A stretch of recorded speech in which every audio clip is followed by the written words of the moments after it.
your local PD's office, folks who are familiar with the bail system, with the criminal legal system, to talk a bit about what a plan could look like, who are possible targets if you're not currently in a campaign. And so we see this in our work that we get to do through National Bailout Collective, and locally as BLM is working with other organizations who have maybe similar politics and similar values. And some of them actually are working inside trying to transform the criminal legal system or abolish police again, prisons. And some of them are reproductive justice organizations. So we find allies and folks who we can build with to kind of enhance the power of our bailouts. And then I think in addition to that, on the other side of that is as we map out like organizing that's already happening around bail, being sure of like also who is doing work that is counterproductive to the work you want to do, so you can name that as well. And then I think the third piece is like mapping out supportive service organizations and providers, which is extremely important because a part of the DNA of doing the bailouts with the National Bailout Collective, the Black Mamas Day bailout, is that we make sure we take care of our people, that we invite our people into both like being a part of the work, and then we make sure they have what they need, because oftentimes we know the system captures our people and takes our people in their moment of crisis, or even when they are taken by the state or by the local police department or local jails, they find themselves being in a crisis, having lost their jobs or children because they lost their freedom. And so we want to make sure we're mapping out supportive services, organizations, and providers. And so one of the biggest challenges that we find in doing the bailouts is in making sure that we can provide services and support to people we bail out and sort of meet those needs. And one opportunity provided by the bailouts is to start to build a responsive community-based supportive services infrastructure. And so for us, we really want to make sure we're modeling our idea of what it looks like to live in communities where our people's needs are met. And so we come together as a collective to meet those needs. And so for us to do that, we want to create a plan so that we can hold our people when they come out of that. And so we are working with, we want to encourage folks to map out existing service organizations and providers and start to build relationships early on so that you can have a successful bailout. And what we know is that in many places, I feel like Memphis, the supportive services infrastructure doesn't exist.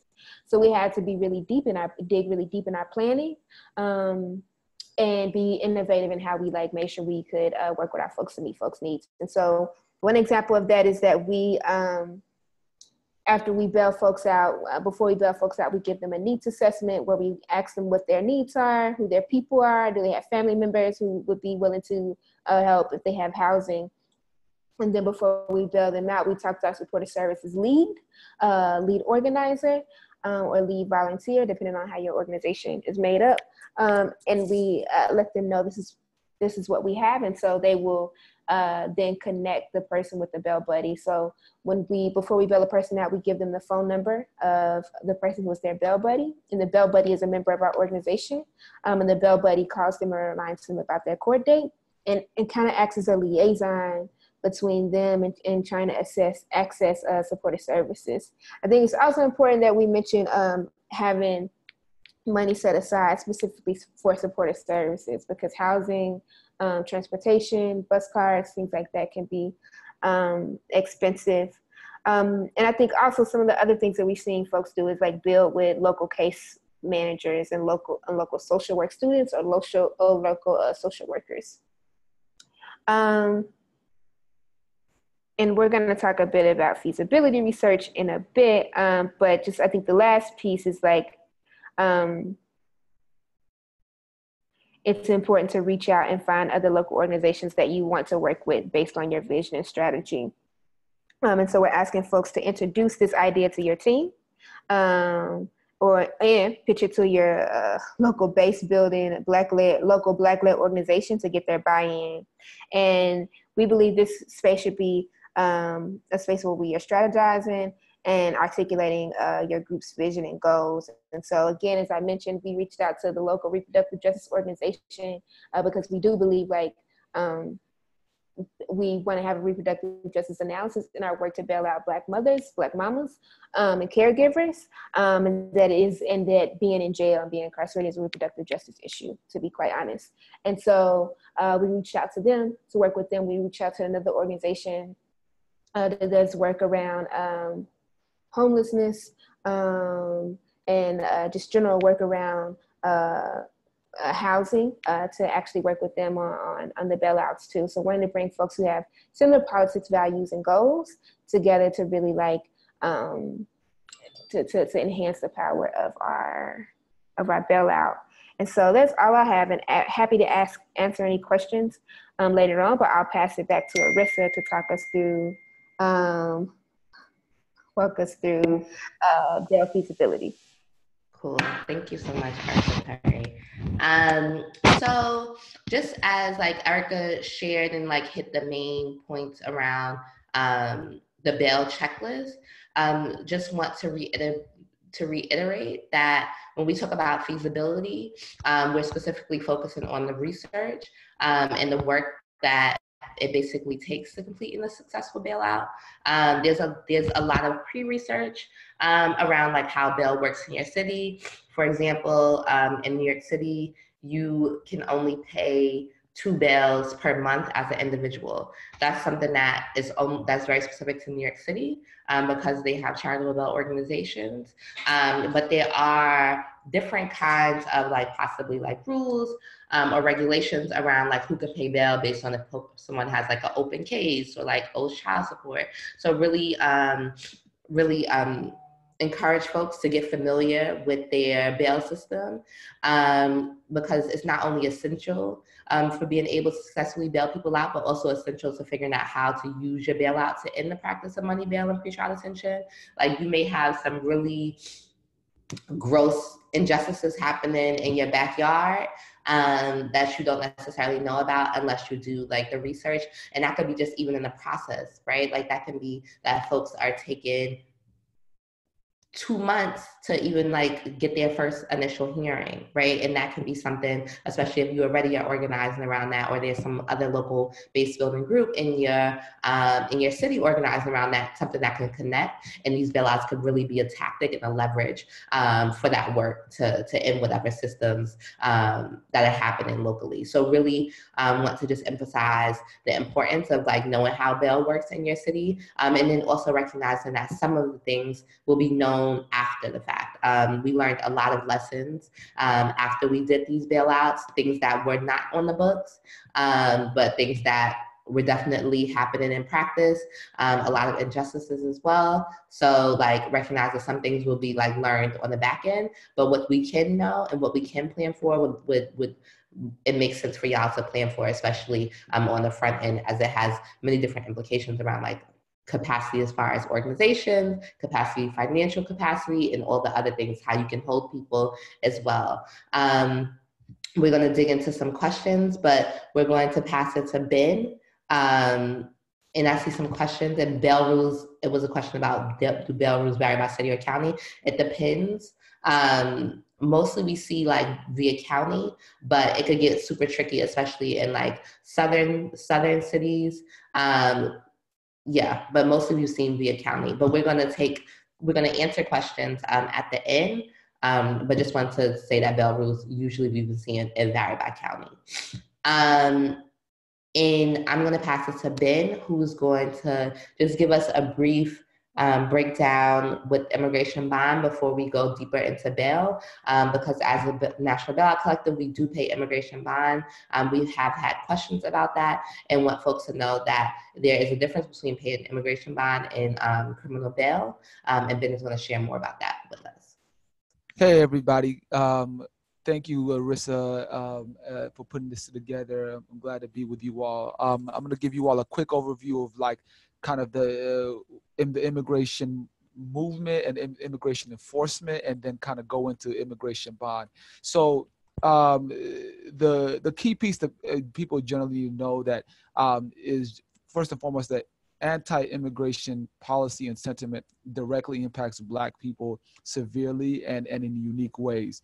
And the key pieces of legislation that people need to pay attention to was around immigration is kind of the 90, 92, 94, 96 laws, and most famously things like the 3 strikes laws that people remember. But these laws were also immigration enforcement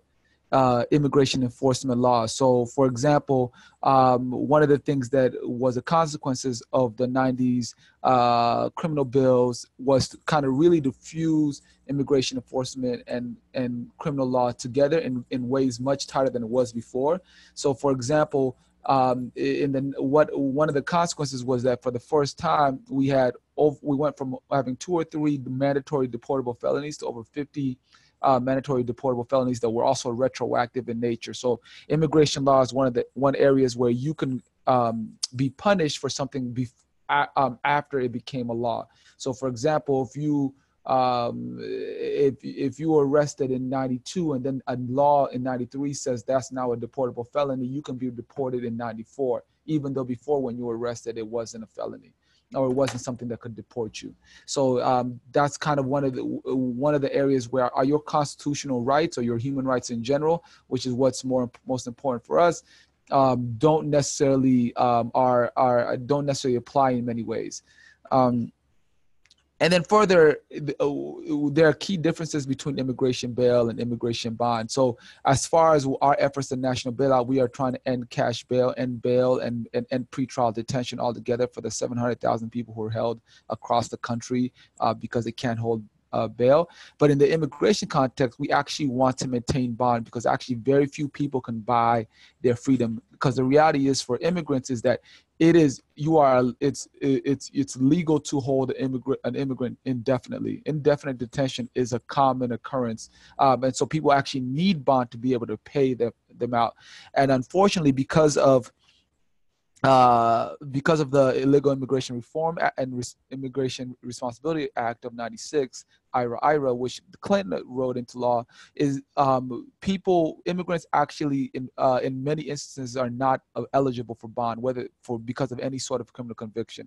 So any sort of criminal context makes a lot of people not eligible for bond, and this could be something that's a violation or a misdemeanor. You then become ineligible for bond. So we are in the immigration context, actually the need is actually to expand bond and make more and more people be able to have access to bond, and really ultimately to end immigration detention altogether as a practice. Some of the key differences that you're going to find around bond is that unlike in bail, it's actually very difficult to obtain immigration bond, and also judges have very limited discretion on granting that bond. And then also that there is while there is a minimum bond that can be set, there is no maximum. So what you'll find is that immigration bond tends to be more expensive than bail. As a consequence of all of these things, we in the last 10, 15 years, we've seen that Black immigrants have the highest level of criminal alien deportation and then criminal detention as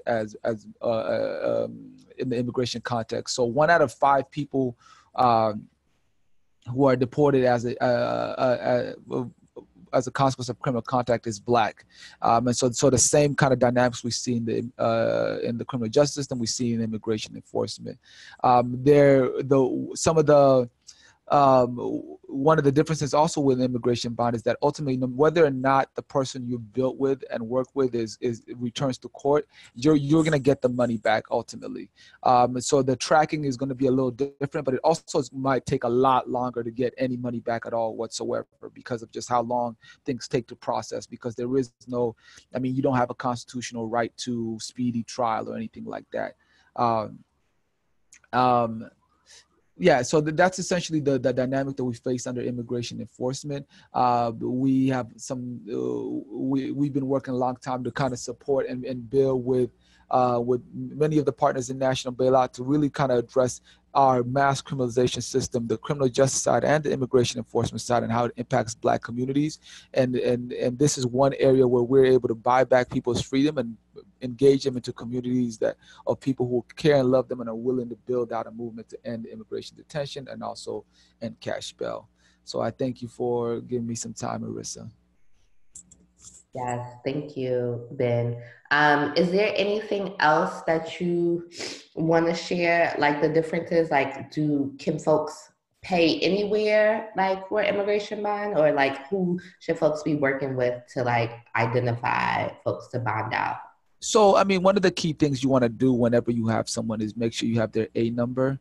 And that would allow you to kind of be able and also you're working closely with their legal team. And so make sure that you're working with their lawyers and knowing when and how to bail them, bond them out. And also because ICE, one of the benefits of immigration is that because ICE is a federal organization, you're able to pay bond anywhere you are, anywhere you need to. So you don't necessarily have to be in person or be at the county jail the way you normally would have to be for bail. So that's an added benefit. And also one of and also the other case being that no matter what the case may be, the money is going to return. And so those are some of the key differences that you're going to notice in immigration bond. Also, because ICE has a lot of power in how bond is set and how there may be some back and forth with when the person is being sent out and with the stipulations for that. And you may be involved with having to write letters of support and guaranteeing that you're either going to help and support them, whether through transportation or whatever supportive services that you're doing. That might be a part of the rationale for releasing whoever you're building with. And so on average, we're seeing that immigration bond is around $7,000.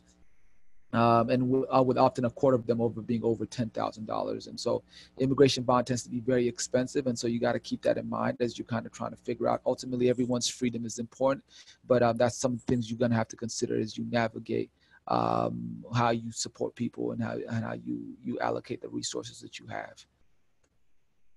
All right, thank you so much, Ben. Ben may have to hop off a little early. So if anyone has any specific questions around immigration bond, we can take those right now. But if there's any specific questions around that, otherwise we're gonna hold our questions until the end.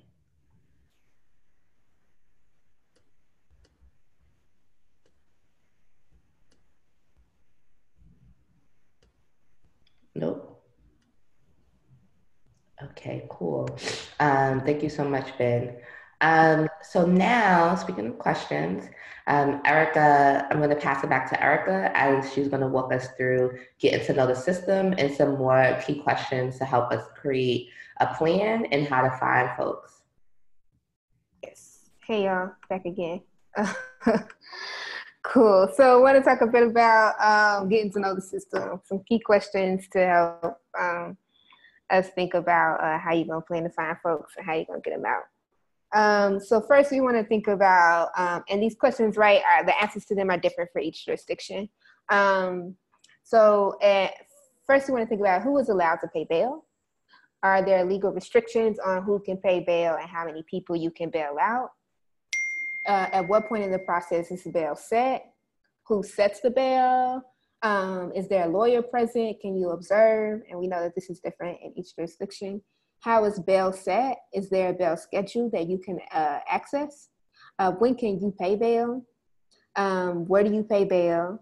What can you pay bail with? Cashier's check, cash check, and like folks, we have seen courts or the clerk's office be a little strict on these sometimes. And then can you pay a percentage of the bail, or will you have to pay all of it? What is the average bail amount? Are fines and fees taken out of bail? And so if you don't want fines and fees taken out of your bail money, you should plan to ask the judge to prevent fines and fees from being taken out. And we've seen this work in some cases. In other cases, it doesn't work because we know how the criminal legal system can be. And then also we would just say include fines and fees in your budget. And so we've seen in the work we've done, in Memphis, is that they just take fines and fees out even when asked not to. And so to answer these questions, you can speak to a community bail fund in your area.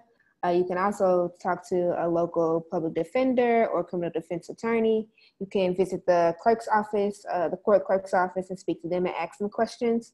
You might find advocates for criminal justice reform who might also be willing to walk you through the process.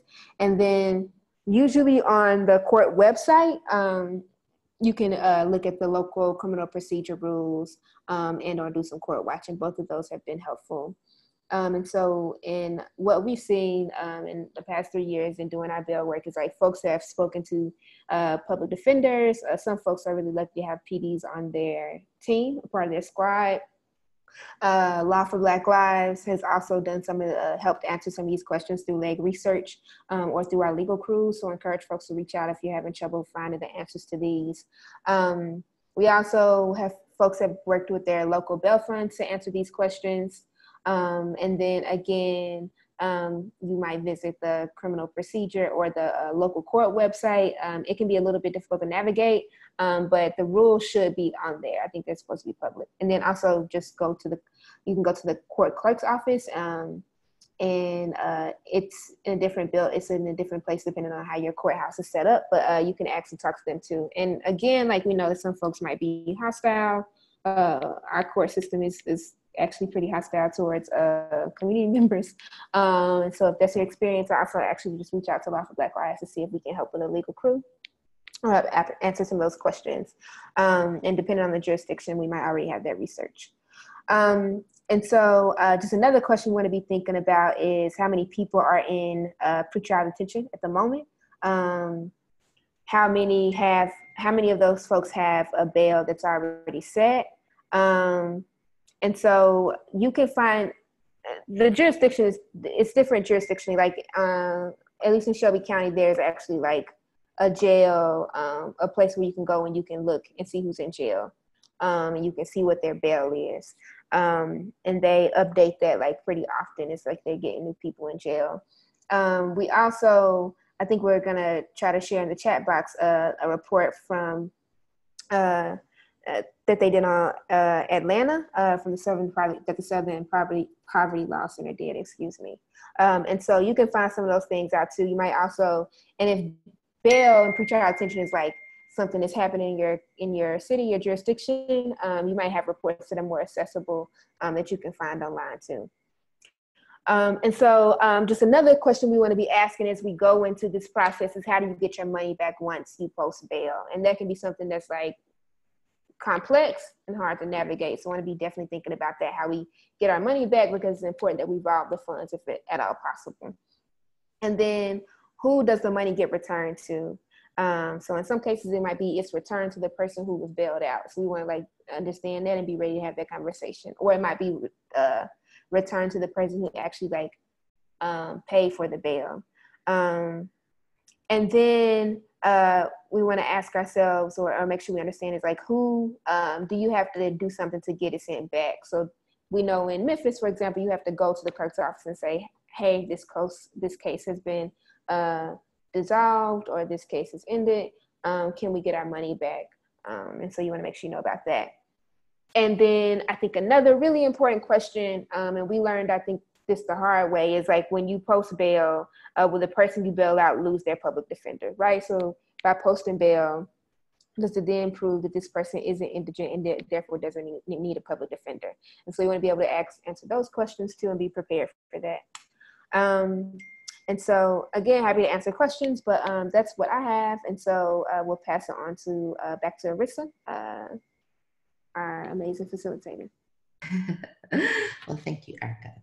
I am actually going to pass it to Ruben, hopefully from Belfast. Ruben, if you could just introduce yourself and share your pronouns as well. And Ruben's going to talk us through specifically developing a plan, as Erica so brilliantly laid out, just like the questions that need to be answered. It's really important that like with the vision and the mapping, that there's specific tasks to think about as you develop a plan. So Ruben, take us away. Yeah, hey guys, this is Ruben Jones. I'm from Philadelphia Community Bail Fund. My pronouns are he, him, and his. There's a little bit of noise in the background, so I apologize because we had a panel discussion and we just stepped out the room for a second to be on the call. But yeah, so talking about developing a plan, we talk a lot about vision and mapping at the opening of the feasibility webinar. But there's a couple of things to talk about. So for instance, budget. And in our first Mama's Day bailout, we undershot our budget. We only wanted to raise a minimum amount of money, ended up exceeding that, and was able to bail out a lot more mamas than we anticipate. So creating a realistic budget based on part of it is about how many folks you plan on bailing out, what the average bail is for those folks, and that kind of thing. And determine the criteria, like how much money you're going to spend on each individual for the bailout. So we set a limit. Our maximum is like $5,000. We have exceptions up to $7,500. And then if the family is willing to kick in partial or some, we can go as high as 10. But we wouldn't be paying the 10. We'd be paying probably half of that, or at most up to $7,500. So that drives all of our bail decisions. Are we targeting certain demographics, queer folks, trans folks, Black women? So for Mama's Day, obviously we're targeting, Black mamas. So, but as part of that queer and trans family, we, obviously extend that, opportunity. So we focus on the Black caregivers because, as we just shared, Song created this space and opened this space for us to get us free in a way that, was probably, excuse me, unheard of at the time. But as a queer kind of organizing community focused on these criminal justice issues, we just follow their lead as as the founders of the movement, so to speak. How we find, then you need to determine how you're going to find people to bail out. In our case, we partnered with the Defenders Association, who were able to kind of track through their clients and look at folks who were eligible based on the numbers that we were using for maximum bail amounts. We didn't discriminate against charges, but we certainly had to be responsible in how much money we could spend. So partnering with the Defenders Association was a big part of it for us, and we know everyone can't partner with the defenders in their community. So partner with some organization or church that goes inside the jail that engages the folks that are in, or maybe the ACLU, or a law project of some sort that has access is important. Focus on bailing out trans. If you focus on bailing out trans folks, I'll share why that's focus on many groups. I mean, some of our tips is, again, work with public defenders and social workers. So there's a lot of organizations around Philadelphia that specifically provide services for trans and queer folks and LGBT communities. And a lot of our members have great relationships with those organizations. So it's easy for us to have access to those folks who may be incarcerated and need to be bailed out. Assign a team member to review mugshots. We haven't necessarily done mugshot reviews, but what we will do is, we do interviews prior to the bailout. So we have a team of folks who are cleared by the jails that go into the jail. So once we get our list together, they go in and do the pre-bailout interviews. We get a list of their contacts and support folks. And then we have a team who will reach out to do the support calls, because for the most part, we just make sure that people have a safe place to go home to and they're going to be supported, because we don't put anyone in harm's way. So we think that's important to do those support calls and find out what it's going to look like for them, particularly around housing once we bail them out. So, so that part is important. Talk to folks who recently got out of the pretrial detention who could identify folks. We've actually done that. A lot of our mamas right now that are working within the bail fund are people that we bailed out. So we're growing that team. In fact, a couple of them in the panel right now are talking about their experiences. Post a hotline number or email address in key places that are popular LGBT communities. I'm actually sitting here with one of my partners, and I don't know if we've done the hotline, Elias, but what we have done is we have the Google phone. We put that number out there pretty widely. And I think Elias is a person who's managed the Google phone a lot. And I think that that number, even when we were on hiatus from doing bailouts, people were still calling that number because it was so widely shared. So maybe that's something that we need to think about, is creating that quote unquote hotline um, for folks. Reaching out to LGBT orgs. We talked about the anti-violent orgs, affirming churches.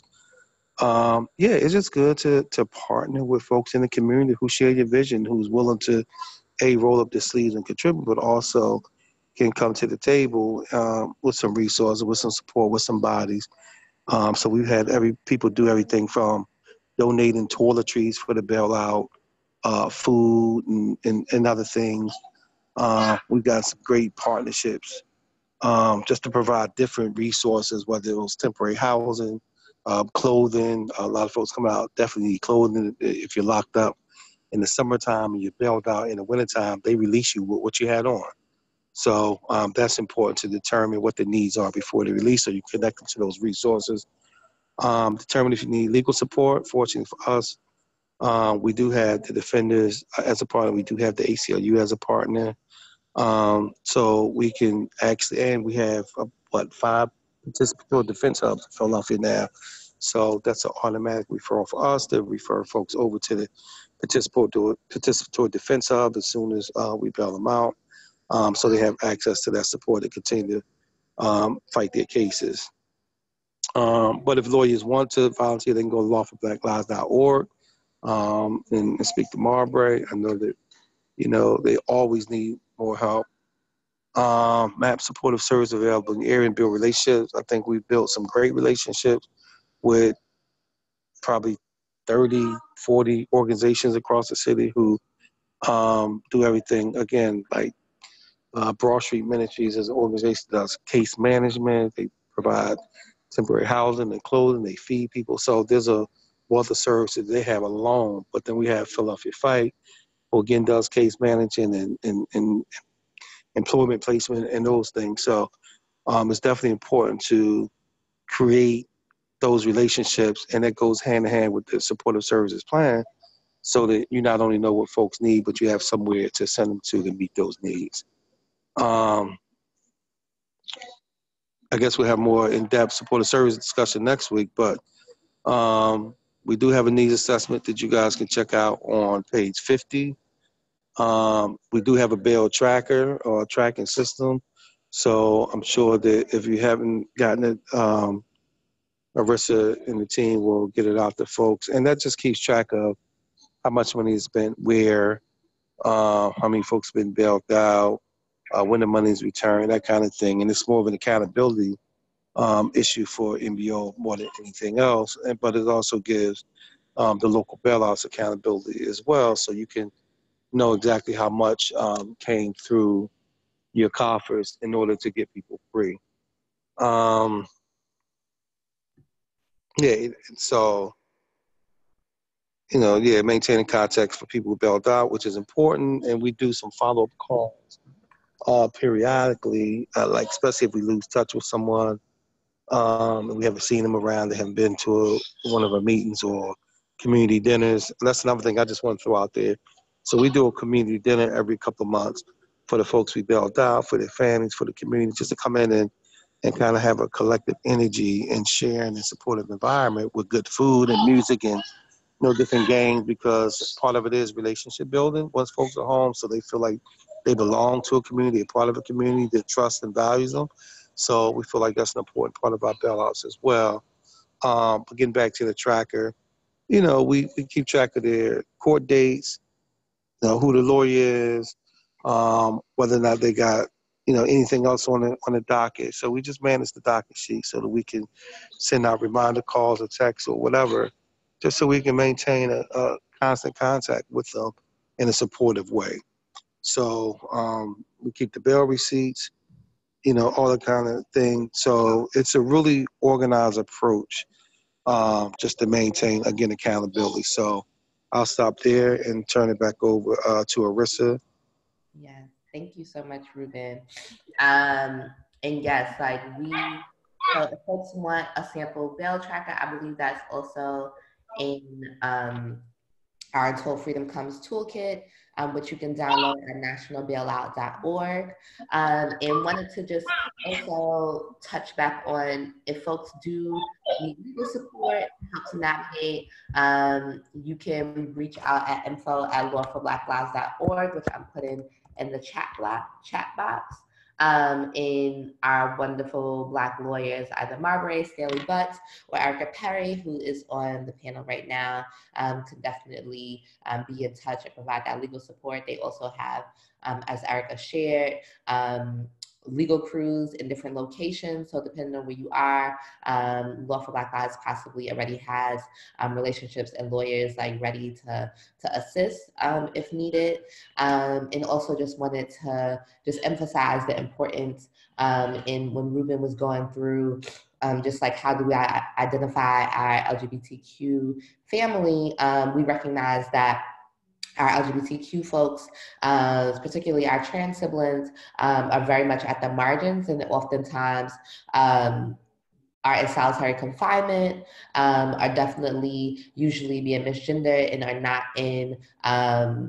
not in jails that match their identities, which is a weird thing to say because you don't want people to be in jails, period. But like are experiencing just tremendous harms because of the misgendering and the vulnerabilities to extra violence. So it's really important for us as Black feminists, and as Ruben shared, like we came into being because of the offering of Mary Hooks, who is the co-director of Southerners on New Ground, and collectively created Black Mamas Bailout, but under the vision of Mary, and as Black queer folks ourselves, some of us who identify as such, we recognize that it's all of us or none of us, and we cannot leave our people behind, and we definitely have to get our siblings, especially those that are at the margins. So it's super important for us to be bailing out Black trans mamas as well, and GNC folks as well. And when we say mamas, as we shared during our last talk, about the bailout history, we are talking about all mamas, all of those who care and mother in our communities, and it's not just designated for birth mothers. And we know that as Black people in our communities, we mother in so many different ways. And most of us who have been raised by somebody, it was not just our birth mothers either. So really want to honor that Black queer tradition and honor our people and see our people. And unfortunately, it's harder for our people to be seen in cages. So there is extra measures that folks have to go through in order to bail out Black trans folks by, like, you know, the mugshots, right? Like the word of mouth, and be in a community with other folks to figure it out, because sometimes, as I said, our people are not seen and they make it hard for our people to be seen. But we recognize that drives us even more to make sure that we take in all of our folks. So just wanted to emphasize that. And there's some organizations like Breakout, TGIJP, and Black and Pink that particularly organize with LGBT folks that are incarcerated. So encourage folks to be reaching out to those organizations as well, including Southerners on New Ground, which is a member of the collective, to figure out all the strategies to get our people free, get our trans siblings out of these cages. So thank you again, Ruben. And I am going to pass it to Delane, who is gonna talk about building a team. Hey y'all, my name is Delane. I am the operations coordinator at National Bailout, and my pronouns are they and them. So yeah, I'm gonna talk real quickly around just building a team, what that looks like. So as you can probably get from all that folks have been saying, these bailouts require so much love, so much labor from the folks who are throwing down. And so knowing that it's gonna take a lot, we have to be really realistic around how it's going to be a long-term commitment, and that having enough capacity, enough folks on your team is going to be really important. And so with that, just like having a clear team of folks, and also reaching out to other organizations, community members, folks who have done this work before, to also be throwing down with you, and putting out an ask to your community to see if there are folks and community members who would be interested in collaborating. Are there other organizations who have done organizing around criminal legal issues, and having them come in as well. And it's important because you're not only going to need to bail out these mamas and caretakers out, but it's also important to keep holding them and be able to identify and support them with supportive services, especially like helping them get to make their court dates, and also important for looking to have revolved funds come back, and just making sure that you have the capacity to actually keep track of folks' court cases. And also fill out our participation form. Maybe there are folks who are throwing down near you that we can also connect you to. So it's really important for you to also fill out that interest and participation form that NBO has. Also, creating teams and having folks be responsible for different aspects of the bailout. And so just make sure everyone has a role. So map out all the roles that you're going to need to have in order to have a successful bailout, and make sure you have folks in all those roles, and even like backup in all those roles as well.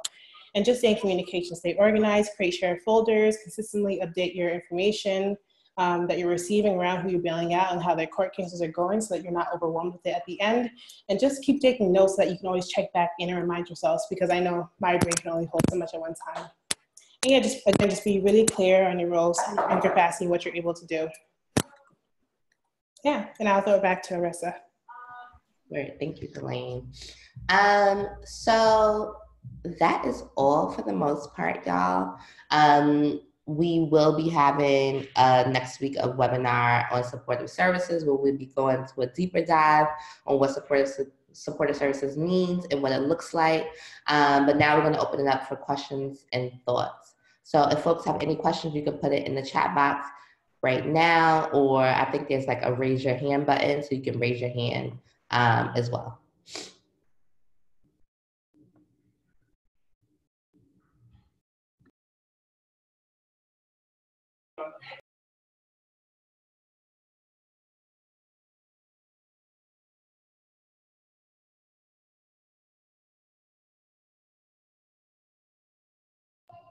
Are there no questions?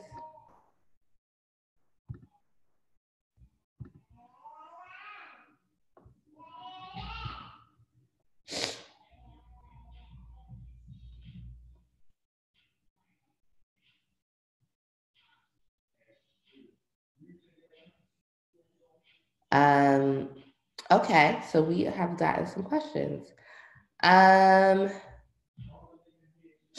So someone shared that they volunteer. Jack Fitzgerald volunteers with the Bell Fund that is mostly white folks. How do they fit in the goal of the MBO, which is Black-led movements? So I would say that really following the lead, most Bell Funds are white-led, so just want to name that. And I do think that it is the duty of white folks to also be part of this collective liberation work.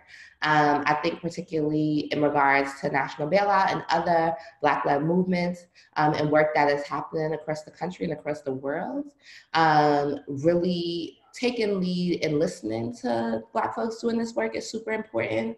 If there are, I'm not sure where you're based at, Jack, but if there are Black organizations doing this work, Seattle, okay. I know that there are actually in Seattle some Black folks that are trying to throw down with Black Mamas Bailout. I think if I can definitely, if you want to send your email, you can send it to info@nationalbailout.org, and I can definitely connect you with some of those folks. Those folks may need assistance as far as like feasibility, figuring out, because bail funds, especially white bail funds, usually like have the ability to access information more. Will possibly need assistance with like feasibility or other things, relationships with PDs to help identify folks to help bail out Black mamas. So it can definitely connect you with some folks in Seattle that are interested in doing this work or trying to be a part of this work. And I think just really like listening and believing Black organizers and leaders about strategies is one thing that I would say is fitting into the goal. And like also supporting the work of National Bailout. We as National Bailout are currently fundraising. So sharing that link, donating to us, telling your folks about the work that we're trying to do and actively supporting the work of National Bailout as white people is super important. So that's what I have. I wonder if anyone, Delane or Erica or Ruben, has anything. Particularly you, Erica, as someone who is a part of the Bail Fund. Hey, can y'all hear me okay? Yep. Yeah, I think I think being very clear on your values and politics before you decide to engage with Black-led organizations. And so that feels important to me. I think being aware of like what it looks like to trust and follow the leadership of Black folks who are like leading this work and Black folks who are directly impacted. And so I think those two things stand out for me. And then I think some of the trouble we've seen in our work with white-led bail funds is like an inability to actually share power and resources. So I want to challenge folks to really assess how they work with folks. And then I think also, again, I think the political, understanding what folks' political values feels important to me, and then what folks are and are not willing to like move and compromise on. And again, like donating and making space to invest in like leadership of folks who are Black and folks who are like directly impacted. Word, thank you, Erica. Is there other? And then we can move on if no one else has a response to that. We have a question. Oh, Ciara put the other orgs that I mentioned, the LGBTQ. So I mentioned Black and Pink. I mentioned Breakout. What else did I mention? Women with a Vision, TGIJP, which is Transgender Intersex Justice Project, and also Solutions Not Punishment. We could put that in the chat.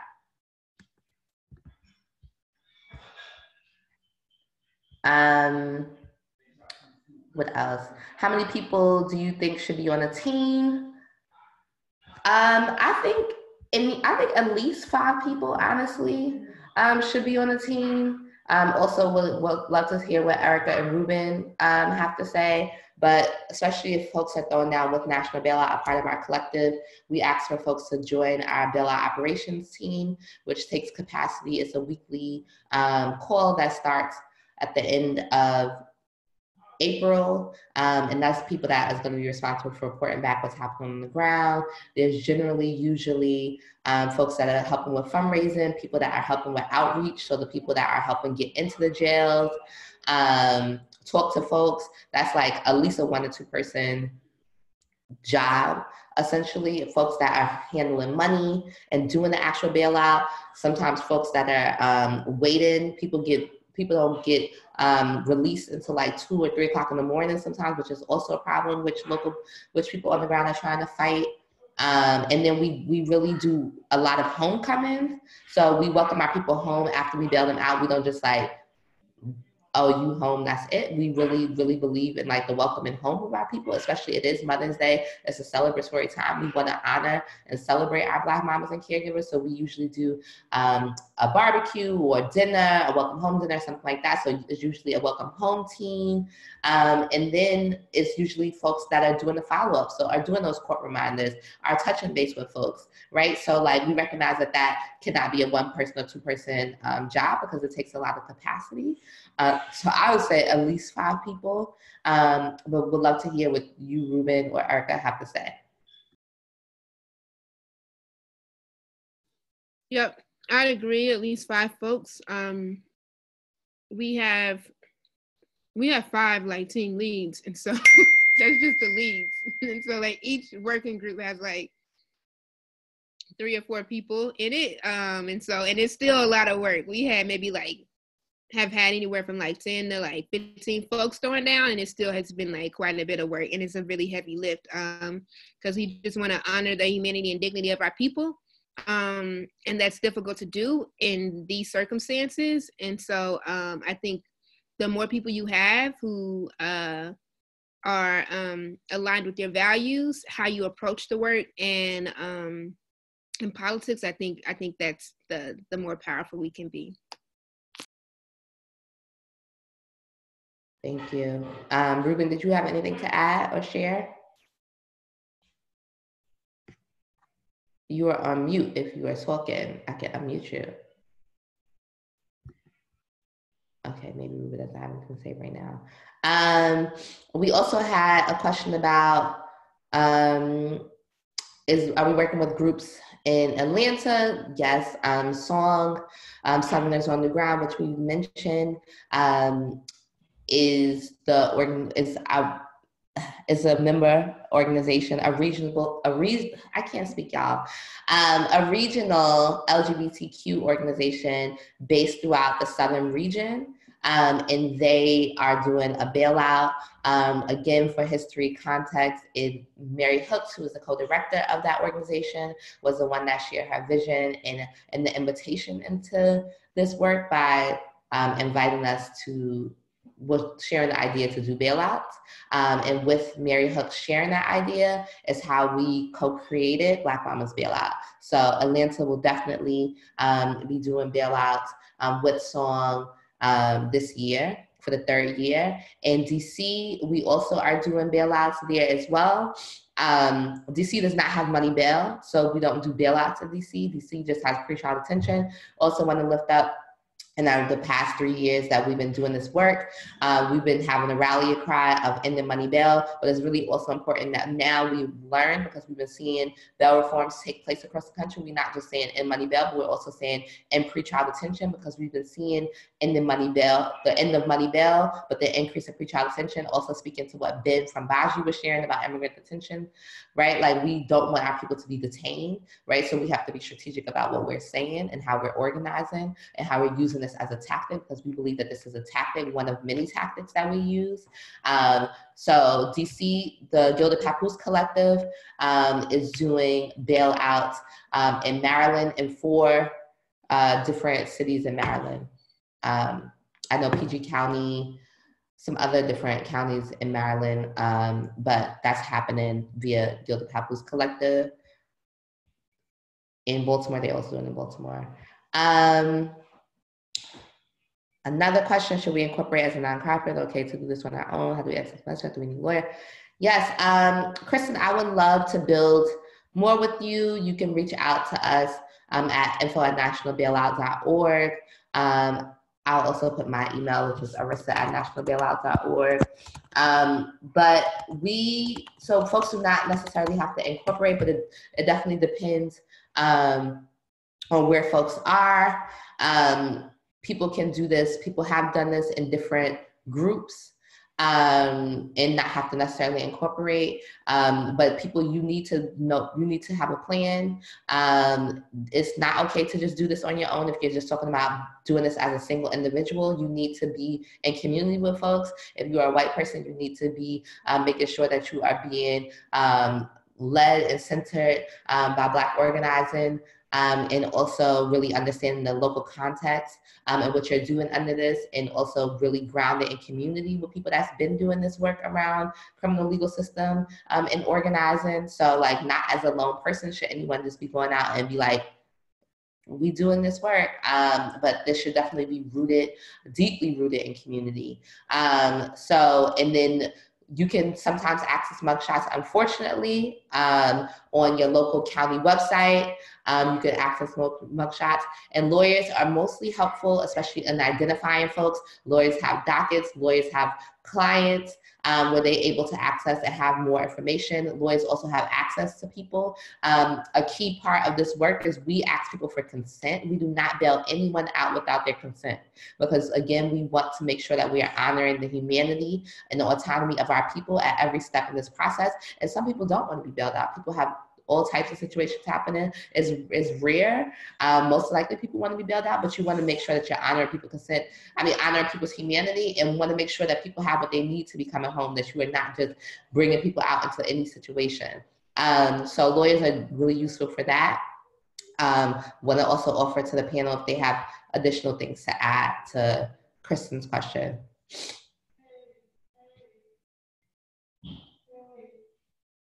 And yes, Elizabeth is awesome, and definitely would ask you to lean on Elizabeth. Elizabeth used our toolkit last year when she found out about Black Mama's Bailout, and did their own Black Mama's Bailout, which was super dope and successful, and then launched the Colorado Freedom Fund based on that work. So super excited that you are down with Elizabeth and the Colorado Freedom Fund. So shout out to y'all. And then someone asks Allison, hi Allison. Yes, Miami-based org. So Fem Power, a youth group in Miami, is doing their first Black Mamas Bailout this year. I would definitely, if you can reach out, I sent the email, the info@nationalbailout.org. I can definitely connect you all. Please let me know. That's dope that you worked with Memphis and Nashville. Definitely, if you want to share like what exactly you're interested in supporting with, and I can definitely be sure to connect you with folks in Miami doing this, the Lord's work.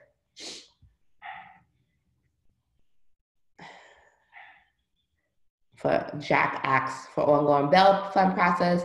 Just work with first come first serve. We have found it hard to work out how to add an event targeted at specific defendants. Has any other bail group worked through this? Example, we hold on to money fundraise. Yeah, so Free Black Mamas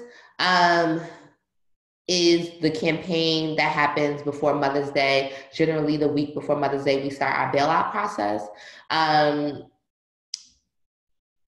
I don't know if y'all are planning to do a Black Mama's Bailout, Jack, and I think you should definitely speak with me beforehand if y'all are planning on doing that, and we could talk more about this, especially as you know you raise your concerns as a white bail fund doing this. So we'll definitely want to speak with you beforehand if that's what y'all are planning on doing. And I think that if you were trying to do a Free Black Mamas bailout before Mother's Day, that would be the plan, to fundraise for the Free Black Mamas and bail out people. We usually do May 6th through leading up to Mama's Day. We start, so we do it the week before, because sometimes it takes longer for folks to get released, and the process takes longer sometimes, what we've noticed. So people usually start the Monday beforehand and go into that Sunday. It depends on where you are. Again, as bail funds, you probably have more of a knowledge around that, of like when people get released, the process to actually do so. So yeah, I think it's fundraising for that day. And if you just want to be free of Black Mamas all year long, please go ahead and do so. We encourage that. If you're a bail fund who wants to focus on free of Black Mamas, go ahead and do that. But we can definitely talk more about that. Are there other comments or thoughts from our lovely panelists?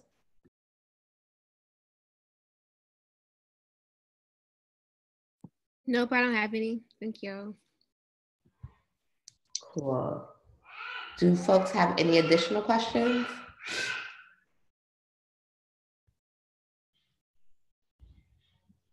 Cool. So as next steps, we will be in touch with this recording.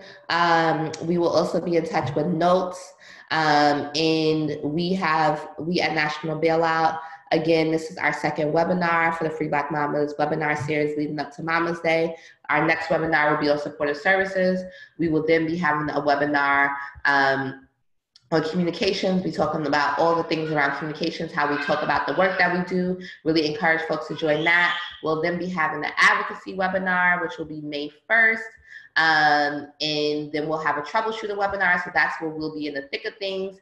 Please come on here if there's specific things that's happening on the ground that y'all need assistance and support with. Come to that webinar, join us. We'll also be sending you the information to join songs calls every Sunday. And then we'll be having a recap webinar as well. So please join us for our weekly webinar, same time, same place. We'll also be sharing our communications messaging with y'all. We invite you all to be consistent with our messaging, with our branding, especially. It's really important to us as Black organizers doing this work. And Black organizers that have inspired so many to do this work, that we are properly attributed for the work that we are doing. So please, if you are going to be doing the bailout, make sure that you properly attribute National Bailout to this work. And also, we as National Bailout have started our fundraising. Again, National Bailout, we are a collective of over a dozen organizations. We support local Black groups doing this work and equitable distribution to do this work. So if you're not doing the bailout and want to learn how to support our work, you can donate. The link put the link in there. You can, yes, you can donate. You can donate to Free Black Mamas. And if you have any additional questions, please visit us at nationalbailout.org. Hit us up at info@nationalbailout.org. And thank you for spending your Wednesday with us. Until next time, y'all. Peace.